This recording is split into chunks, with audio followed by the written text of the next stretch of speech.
अभी भी असमंजस की स्थिति बनी हुई है कि बीएड वालों के साथ अंततः होगा क्या। तो अभी भी असमंजस की स्थिति बनी हुई है। तो आप परीक्षा मत छोड़िए, परीक्षा दीजिए। परिस्थिति चाहे जैसी भी हो, आपको सामना करना, परीक्षा दीजिए, क्योंकि बाद में क्या होगा ये कोई नहीं कह सकता है। मान लीजिए सुप्रीम कोर्ट कोई पुनर्याचिका दायर हो जाए। नमस्कार, मैं हूं अनुकुल तिवारी और आप लाइव सिटीज देख रहे हैं। देखिए, छात्र नेता दिलीप कुमार सामने आए हैं और कह रहे हैं बहुत सारी बातें। आप भी जान रहे हैं कि बीपीएससी के चेयरमैन जो अतुल प्रसाद हैं, उन्होंने साफ कह दिया है कि 24 तारीख से बीपीएससी शिक्षक भर्ती की जो परीक्षा है वो जरूर होगी। और बीएड वालों के लिए लगातार लाइव सीरीज चला रही है। जो प्रेस कॉन्फ्रेंस अतुल प्रसाद ने किया था उसके बाद ठीक बाद छात्र नेता दिलीप कह रहे हैं, सामने आके कह रहे हैं कि चुप्पी क्यों, नीतीश कुमार चुप क्यों है, शिक्षा विभाग चुप क्यों है। ऐसे में छात्र एग्जाम तो दे देंगे, उसके बाद तो फंस जाएंगे। क्या कुछ कह रहे हैं छात्र नेता दिलीप कुमार, आप वो सुनिए। नमस्कार दोस्तों, मैं दिलीप कुमार। दोस्तों, आज बीपीएससी के चेयरमैन अतुल प्रसाद सर ने प्रेस कॉन्फ्रेंस करके शिक्षक बहाली से संबंधित कई महत्वपूर्ण जानकारियां दी हैं, जिसमें एक महत्वपूर्ण जानकारी यह है कि इसमें निगेटिव मार्किंग लागू नहीं होगा, जैसा कि पहले से था कि निगेटिव मार्किंग रहेगा। लेकिन आज अतुल प्रसाद सर ने इस बात की घोषणा किया कि निगेटिव मार्किंग इस शिक्षक बहाली में लागू नहीं होगा। और इसके अलावा जो बीएड वाले हैं 1 to 5 में जिन्होंने फॉर्म भरा है और उनके पास अगर डीएलएड की भी योग्यता है, यानी कि बीएड और डीएलएड दोनों योग्यता है, लेकिन उन्हें फॉर्म में सिर्फ बीएड का जिक्र किया है, तो उनको परीक्षा के बाद मौका दिया जाएगा कि वो डीएलएड के बारे में भी जिक्र कर सके। तो ये दो महत्वपूर्ण जानकारी है जो कि अभ्यर्थियों के लिए बहुत ही महत्वपूर्ण है।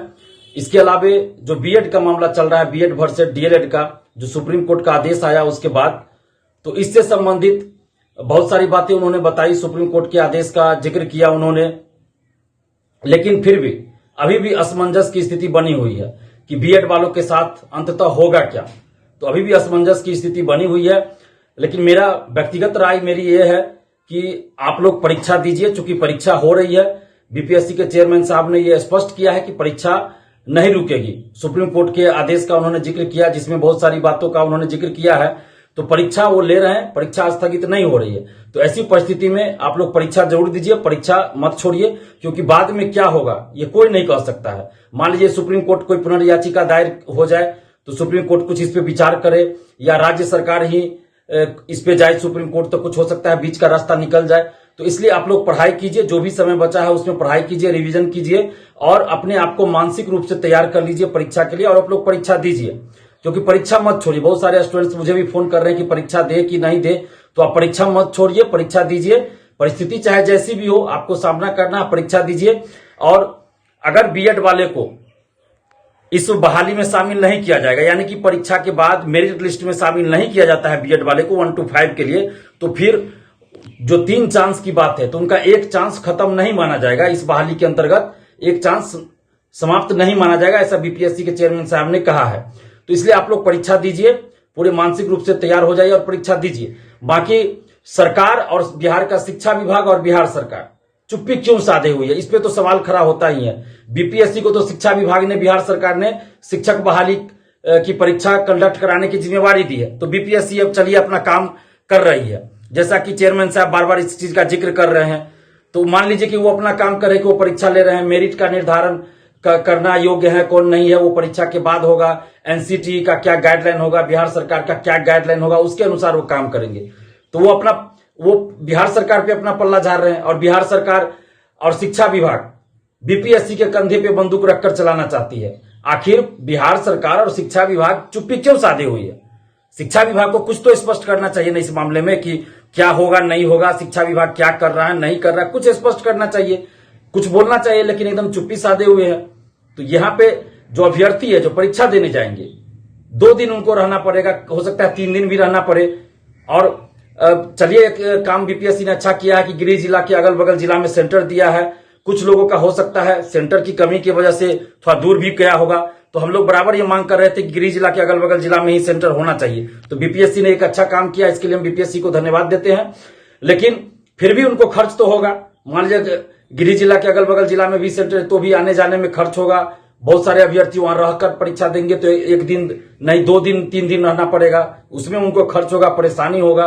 तो अगर स्थिति पहले स्पष्ट हो जाती, पहले अगर बता दिया जाता कि क्या होगा नहीं होगा, तो ज्यादा अच्छा होता। लेकिन बीपीएससी के चेयरमैन साहब सुप्रीम कोर्ट के आदेश का बात करते हैं कि सुप्रीम कोर्ट का जो आदेश है उसके आधार पे हम परीक्षा लेंगे, परीक्षा रोक भी नहीं सकते हैं। लेकिन बिहार सरकार, शिक्षा विभाग क्यों चुप्पी साधे हुए है?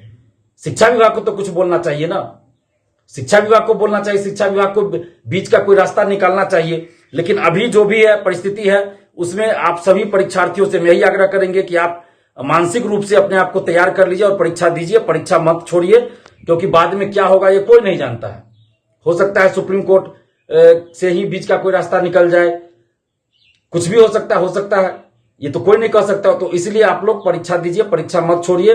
बाकी हम सरकार से आग्रह कर रहे हैं, शिक्षा विभाग से आग्रह कर रहे हैं कि बीच का कोई रास्ता निकालें और परीक्षा से पहले अगर स्थिति स्पष्ट कर दे शिक्षा विभाग और बिहार सरकार तो ज्यादा बेहतर होगा, परीक्षार्थियों के हित में होगा।